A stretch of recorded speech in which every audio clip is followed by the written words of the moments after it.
కాలేజీలకు వెళ్ళాక మా కాలేజీలో ఆ రౌడీజాలు చూశాక ఆ నాయకురాలి రౌడీలో ఈ నాయకుడు రౌడీలో ఇట్లాంటి రౌడీజాలు చూశాక భయంతో చదువుకున్నాం.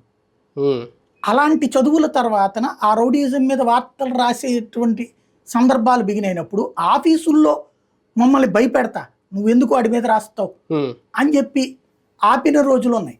అయినా సరే నా వార్త ఇది, మీరు వేసుకుంటారో వేసుకొని మీ ఇష్టం అని చెప్పేసి వదిలేసి ఉంటే ఆ తర్వాత ఆ నాయకులు మమ్మల్ని బెదిరించారు నీ మూలంగా అని చెప్పి మా రిపోర్టర్లు, స్టాఫ్ రిపోర్టర్లు తిట్టిన రోజులు చూశాను నేను.